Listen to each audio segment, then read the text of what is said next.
Hello and welcome back to the channel. Today we are going to install our new Grant steering wheel on our CJ5. Been waiting for this for a little while. Got a 13 3/4 inch steering wheel. There's actually three different ones that are this same basic style. Didn't want to go with one that was chrome. There is a their lower end model is just a foam grip. Then they have this is their gripper series, and the one that I wanted was their 1160, which was wrapped in leather. I guess it was like the collector's series, but it's the same basic wheel just with leather stitched around the perimeter. And but that one seems to be like on an infinite back order. Then to replace the button in the center there, we got our Jeep horn button. Okay, go right in there. And we have for this particular steering wheel is the 3196 install kit. Now, from what I understand, this install kit will work for any of the Grant steering wheels, whether they be a 3-bolt mount, like your OEM wheel would be, OEM style wheel would be, or like a 5-bolt. The only ones that it won't work with is any that are a 6-bolt. So we are going to go ahead and get started. I'm going to open up this installation kit, have everything set up here. Now, I've seen some instructions. I've seen some people install these where they take this plastic piece is not on, and then I've seen people install these where the plastic piece stays on. I'm not sure if this plastic piece is on every steering wheel, if some people have just misplaced it, or if this is just supposed to be kind of like a little bit of a dust cover for the fact that it's a Jeep, and maybe there were cars that didn't have this. But I don't think it really matters. Now, when I first put this steering column in, my horn button was actually down here. And it took me a little bit of figuring out and realizing I had to rotate my steering shaft 180 degrees at the steering box end, you know, to get it up in this position, because the horn button should be in, you know, either the 10 or 2 o'clock position, depending on your steering column. You know, 10, 11 o'clock, 1, 2 o'clock type position. And you will see that once we open up the installation kit and we go ahead and pull the items out on that. So I'm going to go ahead and get that box opened up. All right, so here's the pieces that are in our kit. Here's our horn wire with a new spring, and I believe these are the plastic pieces that would lock that into place. We may have to reuse our other one because depending on your steering wheel, some steering wheels, the horn buttons have a slot that little plastic nub goes into, and you push it down into it and rotate it to lock it in place. Or like with the factory one that's on my wheel right there, it's just got a little lip that gets caught in there that holds it into place. That wire is then going to run, if you see this adapter here, you can see it says top right here. So this is going to go, that's going to be obviously facing at the 12 o'clock. So we'd need our horn button come across here. There's a little groove because you're going to bring your wire over to this side, and then this will fit on there. And then you're going to put your washer in your nut. You'll have your horn wire coming out, and then your steering wheel would go onto that. Actually, I guess the washer and nut would go on once the steering wheel's in place, because then the steering wheel would, if you were doing a 3-bolt, the steering wheel would then bolt in, and then this would actually go on before you put that that steering wheel on. And then there's a spring that would fit on top of there, and then when you put your cap, your center cap on your 3-bolt, it locks into these detents. You rotate it, and that's what makes the contact when you press that spring's going to, you know, make so there's no contact. When you press the horn button, you'll make contact and activate your horn.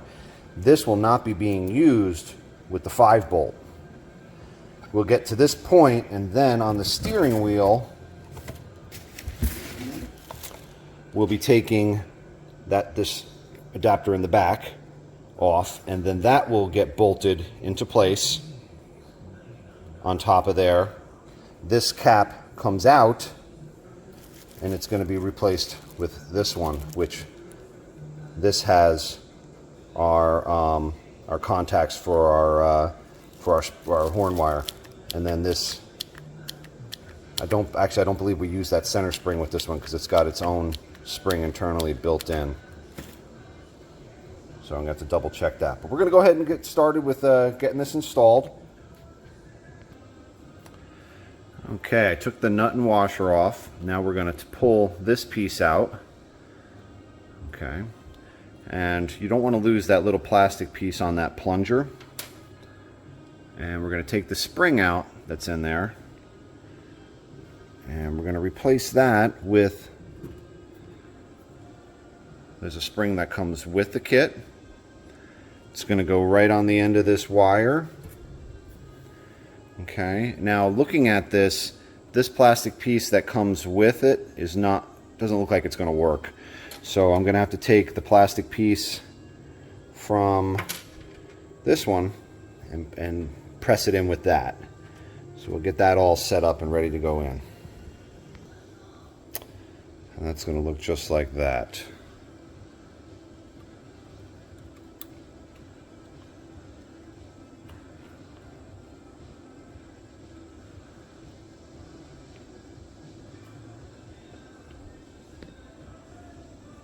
Hold on 1 second. Okay, had to work that in there. And then it kind of pushed it in until I felt there's a little ridge on this piece, and it felt it click into place. So now it's in there nice and secure. Okay, so now our next step is to install this hub. All right, so we got the hub in place, and now the wire, you're gonna kind of bend the wire over, get it into that groove, so that when we put the cover on, it'll be over on that right side. And as you can hear, since I have my battery, you can hear it clicking. My battery's not disconnected, I don't have a horn. So I'm actually going to put a little tape on this so I don't have to worry about getting any contact right now. Alright, so I put the cover on over top of the wire. As you can see, everything lines up there. It's a little tough to make sure you get that wire, keep that wire in that groove. It's just so it doesn't get pinched. I should have added in the beginning, obviously if you have an assembled Jeep, which mine isn't, and have a horn, you'd want to disconnect the battery because as soon as you ground that, you're going to set your horn off. So let me go get I'm going to go and take the mounting piece off of the steering wheel. I have to take these 5 Allen key bolts out to get the back adapter off, and then that's going to actually get bolted on top of the cover. That center bolt, these 3 shoulder bolts will get put into place, and then these get torqued to about 10 to 12 foot-pounds, and then the center bolt gets torqued to about 25 to 30 foot-pounds. Then this will get mounted on there, horn button hooked up, and that's pretty much it. All right, well, we had a little bit of a hiccup on the install. This is actually a second steering wheel. The first steering wheel I had ordered it from Jegs. They had one left in stock. Well, it turns out that the one that I received from them must have been a brand new steering wheel that was returned. Because number one, there was no hardware with it, like this one is. This one, as you can see, it comes with their hex bolts, but instead of using the shoulder bolts that come with the install kit, which would allow you to run this horn button if you were doing a 3-bolt mount steering wheel, this one comes with these short hex bolts, which will then lock your adapter down, which is on the back here, and then the wheel gets mounted with the 5 Allen bolts. Well, the other thing, besides the fact that it didn't have the hardware, was these bolts literally were so tight that I ended up snapping a Allen tool head off inside one of them. So whether it came from the factory that way or whether You know, whoever had ordered it and returned it, put it back together and just cranked them as tight as they could. Who knows? But I had to send that one back. Got another one. This one, all the bolts will come free. We did get some additional stuff done on the CJ beforehand. I have my driver and passenger seats installed. I have my sport bar cover on. But again, what we're going to do is I'm going to go ahead and take that adapter off the wheel, and that's going to sit right on top of here. Those 3 hex bolts will mount into the steering wheel adapter, and then obviously we'll put the center bolt on as well.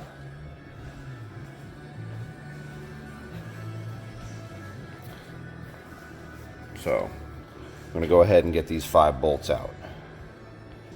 Okay, here's the adapter, and as you can see, it's got a hole for where the horn button wire will go through, and then the 3 mounting holes, and then these are the 5 mounts where the steering wheel will go on, and it will sit on the steering column in that fashion. So let's take that over and bolt that on. Okay, so once we get the adapter in place, whoops, you're gonna snug these bolts up. Obviously you got to make sure this wire is clear, make sure this wire is in the groove on the hub adapter that's beneath this cover. If you pinch it, you'll probably, I would imagine you will likely know, because it'll ground out your horn and your horn will start going off, or in my case where you don't hear a horn, you'll hear it clicking for the relay. So now we got to torque these bolts. These small hex bolts get torqued to 10 to 12 foot-pounds. This center one gets torqued 25 to 30 foot-pounds. So we're going to go ahead and do that, and then we should be ready to set the wheel up. We'll have to take the old center button out, or the original center button out. We can mount that on, and then this will hook onto the back of our new Jeep horn button, and then that'll get pushed into the center. There is also a retainer ring that goes between the steering wheel and this hub for that horn button. All right, bolts are all torqued. We have these small hex torqued to 12 foot-pounds. Center bolts torqued to 27.5 foot-pounds. Our wires right here.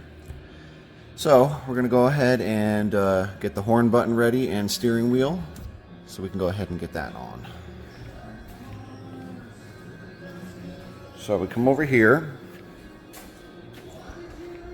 As you can see, we have this button here, but this pops right out. So we're going to flip this over.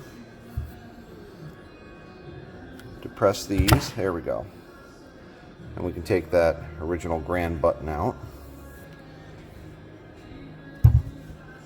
Now we have our horn button here. As you can see, there's a retaining ring.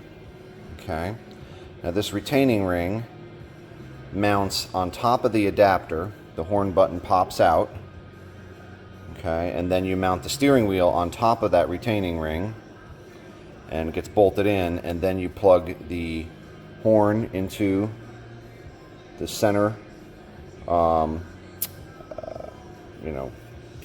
connector here. There are 2 different ones, I guess, depending upon what kind of horns you have, or if you have dual horns, if you have a high and a low. I've only got a single horn, so it's going to go here, but if you had dual horns, you would hook 1 wire to each.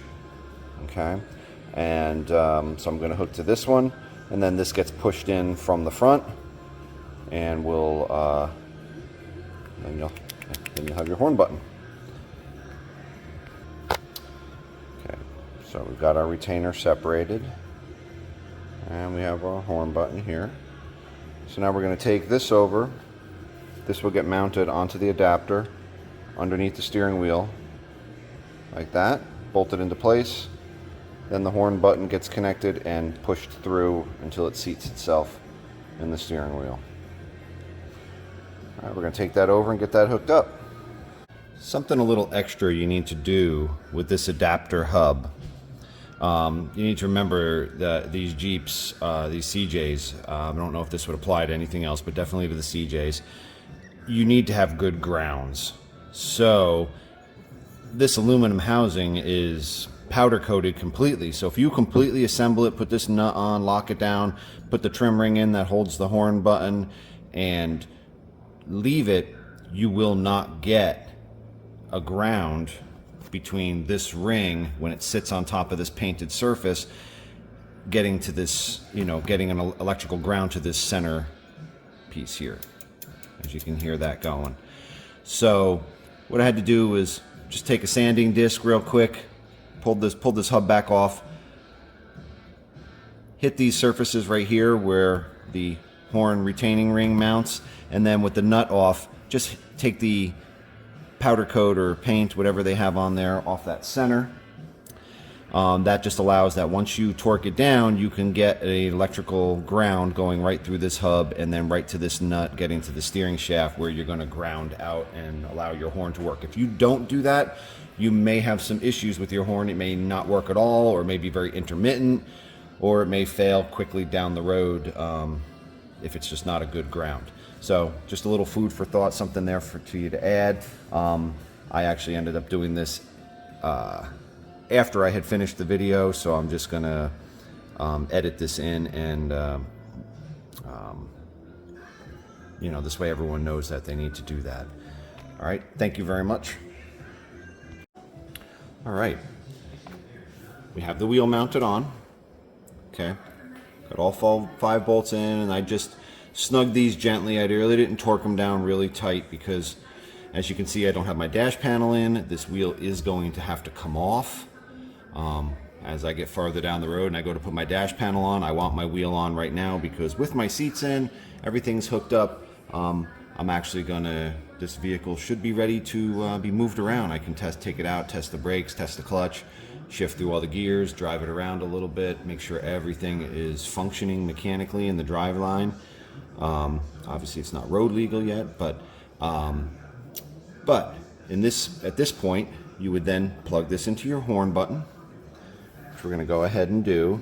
I'm going to slip it onto the horn button. I am not going to install my horn button, but then the horn button would then push into the center of the steering wheel and lock in place. But I'm going to go ahead and test my horn button just by sliding that fitting on and make sure that the horn does work. All right, so mine does work. I did just rewrap the terminal on that wire. And then, like I said, once you plug that into the back of the horn button, you would then push this in right in its centered position. As you can see here, this brass contact here, this bronze contact, it's going to contact this metal ring, and that's what's going to, when you depress this, going to make your electrical connection and have your horn work and ground it out. So again, that would get pushed into there, and you'd end up looking like that. All right, well, that about wraps it up. Our steering wheel is installed. That's how you go ahead and mount a Grant steering wheel on a Jeep CJ. I hope this helps anyone out there who's doing the same thing. If you have any comments or suggestions, please feel free to leave them below. If you like what we're doing, please like and subscribe. And thank you very much for watching.